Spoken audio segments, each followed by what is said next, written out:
नमस्कार स्वागत करुच्ची आज मुख्य गुरुत्वपूर्ण खबर को आपको दर्शक बंधु एवं आमर हस्तगत होता खबर रही लघुचाप जनित वर्षा संपर्कित बात्या संपर्कित वर्तमान सेप्टेम्बर मास जहाँ रही बात्या ऋतु आमे पूर्वर यही सेप्टेम्बर अक्टोबर मासरे अनेक बात्यार सामना करिचे। तेणु निश्चित रूपे बंगोपसागर रे लघुचाप सृष्टि हेले मनरे बात्यार भय सृष्टि होगा स्वाभाविक। तेणु वर्तमान बंगोपसागर रे जो लघुचाप सब सृष्टि होउची ताहा उपरे पाणीपाग विज्ञानी माने तीक्ष्ण दृष्टि रखिछन्ति। जदि बात्यार रूप निए ताहा तेबे निश्चित आमे आपण मानक अवगति निमंत्रण जणाइबु। तेबे पाणीपाग विज्ञानी मानकर लघुचाप संपर्क में कौन रही मतामत से संपर्क में संपूर्ण विवरण मुझे आपको वीडियो प्रदान करी से आपने निश्चित वीडियो प्रथम शेष पर्यंत देखिए।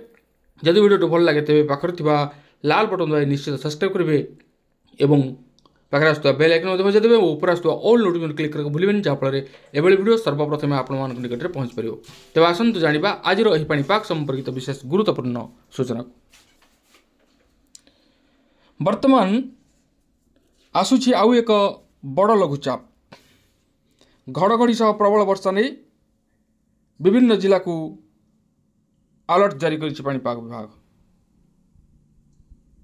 तेबे राज्य रे एबे सक्रिय रही मौसुमी यार प्रभाव में राज्यर विभिन्न स्थान में वर्षा लगी रही। 26 तारिख में बंगोपसागर रे आउ एक लघुचाप सृष्टि होबार संभावना रही।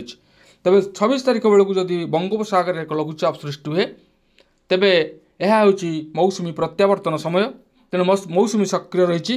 तेणु मौसुमी जिते प्रत्यावर्तन करुच्ची सेतेबेले वायुमंडलीय चाप एवं समुद्रर उष्णता तार बात्या को प्रभावित करे। तेणु पाणीपाग विज्ञानी माने से संबंध में तीक्ष्ण दृष्टि रखिछन्ति।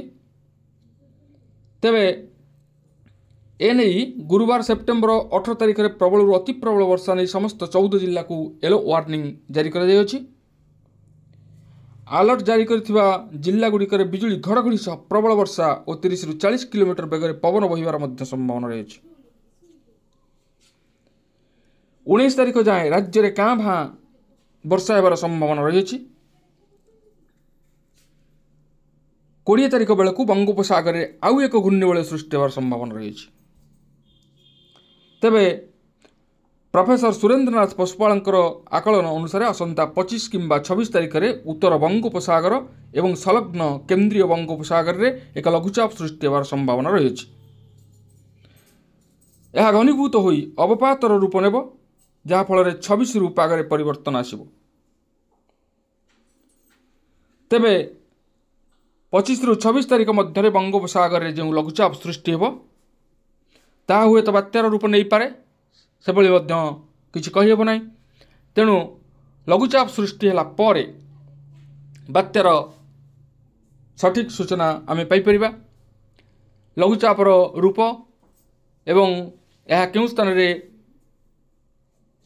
सृष्टि हेब एवं यह क्यों आड़ को गति करिवो क्यों क्यों स्थान को प्रभावित करिवो से संबंध में सविशेष तथ्य आमको सठिक समय मिलिबो।